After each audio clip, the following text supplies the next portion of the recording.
This is how you're going to make hot and fast pulled pork on your Weber Smokey Mountain. For hot and fast pulled pork, we're going to do the same exact preparation that we always do. The adjustments are going to be out at the Weber Smokey Mountain. Today, I'm starting with a 10.7 pound bone-in pork butt. I particularly like this one because it has a full fat cap, and that's protecting that bacon. That's the meat that's going to be right under the fat and in between the fat that's on the opposite side in the muscles. All I want to do now is look for little pieces that I don't think are going to cook very well. So I'll take this off.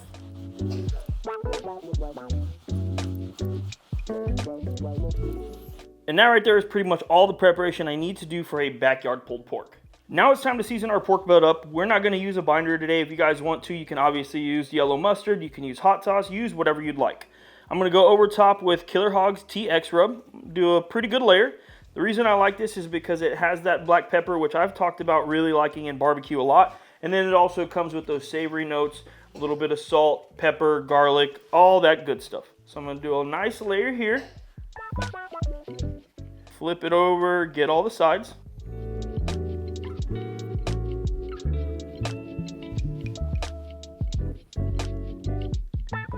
I actually don't think it's necessary to season the fat cap because we are going to be pulling that off in the end. A lot of people like to score this, but I personally don't like to anymore. In the past I used to, but that bacon that's right under this fat cap is such a delicacy that you want to take care of it. After our nice coarse layer, we're going to go over top with a barbecue rub. Today we're going to be using Trifecta. This is going to have sweet and savory notes to it, and it's just going to give it a nice color. Just like with the TX, we want to season all the sides. One of my favorite things about this seasoning as well is it does have pepper in it, and it has a pretty decent amount of pepper in it, but it's going to be a different sized granule. So if you guys are interested in something with a little less pepper, I would go with something that obviously doesn't have as much. If you're looking for one of our blends that has less pepper, Southern Hospitality is definitely the way to go. This is just going to hang out inside on the counter while we get the smoker ready. This right here is where we're going to make our adjustments for a hot and fast cook. So you guys have seen me do my double burst method. You guys have seen us do the minion. Today we're going to go directly onto the coals with a torch in order to get them really, really hot.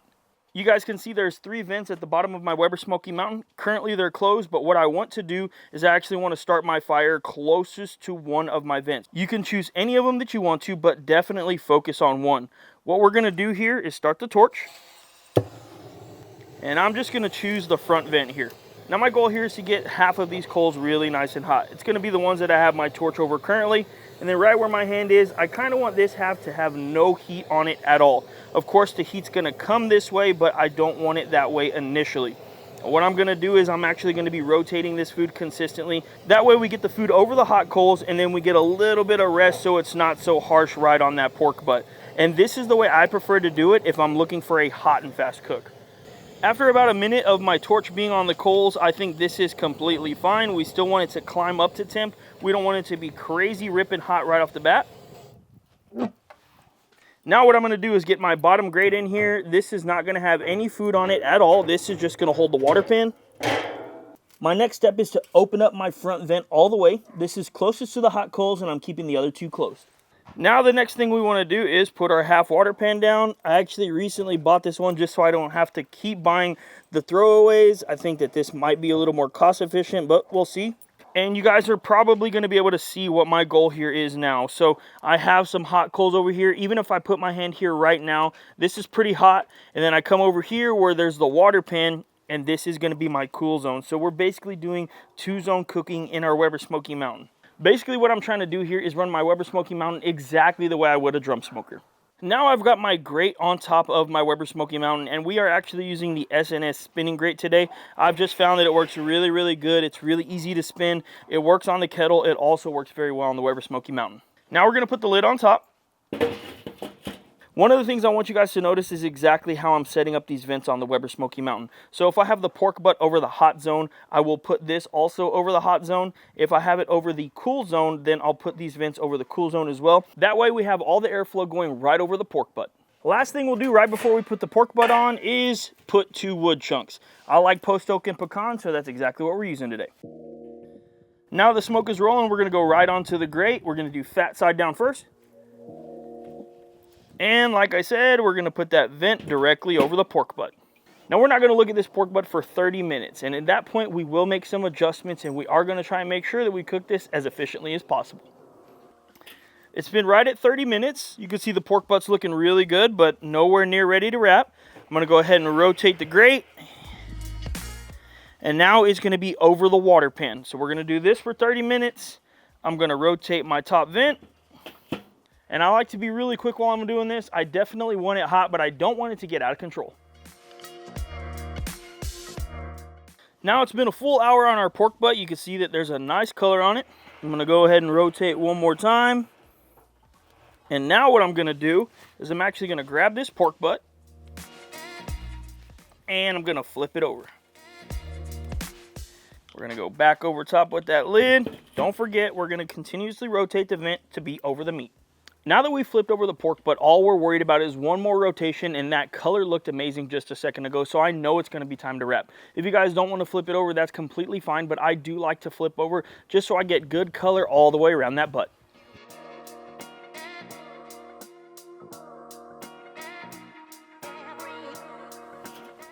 It's been exactly 2 hours on smoke, and if I turn this over, you can see that my pork butt is looking really, really good.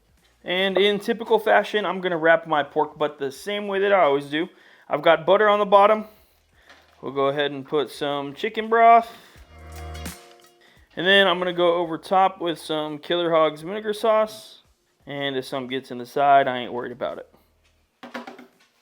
We'll go over top with 2 pieces of foil.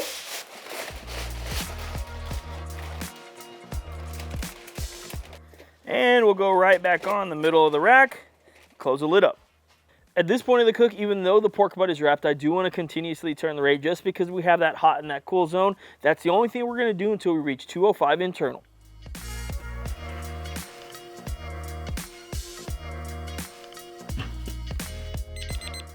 We've officially hit 205 degrees on our ThermoWorks dot. Now we're going to use a ThermoPin to verify that it feels probe tender. It's actually been right at 5 hours, and that's the benefit of hot and fast cooking. So we have been rotating this pork butt consistently. Now what I want to do is just open it up real quick. Whoo! A lot of steam. A lot of steam come through. And I promise you this bone is going to come out completely cleanly. It feels really nice and soft. This is 100% done. First thing we're going to do is try and carefully get all of this au jus out of the bottom of our pork butt. I'm going to try and do this without making the pork go everywhere. I'm going to pour this right into my grease separator. Overflowing a little bit, it's all good. First thing I'm going to do is carefully pull out this bone, and you can see that that came out really, really easy. Absolutely no meat left on that. I know it's completely done. Now I'm going to try and carefully flip this over. I know it's super soft. Ooh. And like I talked about earlier, a lot of the fat cap actually came off just with me handling this butt, but you can see here, there's that bacon. So it's in between, like I told you guys earlier, some fat and then the fat cap. So if I was at a competition, which we're not today, but just letting you guys know, I would actually take a knife and run it across this fat just to get it all off. But you can see these nice strands of meat right here are really, really juicy. They're nice and tender. And that's something that everybody should be after just because it's a beautiful bite. So for a second, I'm going to go ahead and put this to the side. I'm going to try and take all of this fat off and get all of that bacon. So it's really cool when you have a knife and you actually kind of go with the grain. You can peel this off really, really easy. But you'll see that it's actually, if I didn't have these gloves on, it wouldn't be very hard at all. So let's see here. Got that bacon. Try and be real delicate with it. And I like to pile it aside and put it right on top of everything. That way it's one of the first bites that whoever is going to eat is going to get. That right there is some delicious bacon. This bite can be for you. And now the rest of this is kind of going to be the way you guys are going to want to do it. So I'll go through and carefully pull. You guys can see again, it's nice, it's tender. But I do like to go through the pork butt and try and pull out any large pieces of fat that are not going to be pleasant to eat. So these pieces right here, they have a lot of bark on them. That's going to add a lot of flavor. I'll mix that back in. I'm pulling out some of the tubes here now. This is another really good piece of the pulled pork. If you guys are pulling it apart and trying to deconstruct it real carefully, you get some really nice strands out of that. And again, it's nice, tender, and juicy. Just in a second, once we kind of get this fat out of here, we're just going to start shredding. But for now, I do like to be a little bit careful. And hopefully in the camera you guys can see just how tender and juicy this is. One of the things that I've also noticed recently when I'm making my pulled pork is you really want strands like this. If you go much further than 205, you're going to start getting really mushy pulled pork, and I prefer to actually have a little bit of texture here. So if I'm moving it in my fingers, you can see how easily it's coming apart, but it's still not mushy, and there's still plenty of moisture inside of this pork. And although I do think that probe tender is extremely important, I definitely think that there's a sweet spot. I actually do think that softened butter might be a little bit too far when it comes to some proteins, especially pulled pork, because like I said, I have gotten it very mushy and it makes it unpleasant to eat. So over on this side, you guys would not be able to really tell now, but this, what I just pulled off, that would have been the money muscle. So you can see these strands are really, really nice and soft, and they're coming apart with absolute ease. That's why the money muscle is such a popular cut when it comes to competition barbecue, because it's going to come out tender and delicious just about every single time as long as you cook it to the right temp. And I think the right temp's around 207 degrees, 210, only because we're cooking that one specific muscle only. And for me personally, I'm not cooking it attached to the pork butt. And real fast, without beating a dead horse, you can see it's extremely tender. Comes apart with absolutely zero resistance, zero effort, but there's still a lot of moisture in this.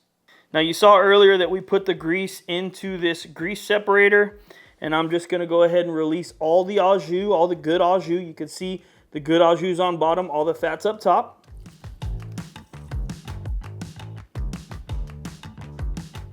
And the reason that we like to do this is because this pulled pork was seasoned heavily on the outside, but it wasn't on the inside at all. We didn't inject this, we didn't brine it, we didn't do anything. This is reincorporating some of those flavors that we put in our wrap back into the pulled pork, and it's just going to make for a flavor bomb. You don't have to put any extra sauce if you don't want to, and this is going to taste really damn good. Now the last thing I'm going to do is re-season. Again, like I said a second ago, we put no flavor on the inside of this pork butt, so I'm going to go over top with some of the barbecue seasoning that we used on the outside. Today we're using trifecta, and I am going to hit it pretty liberally. And then we're just going to toss. Last but not least, time to take a quick bite.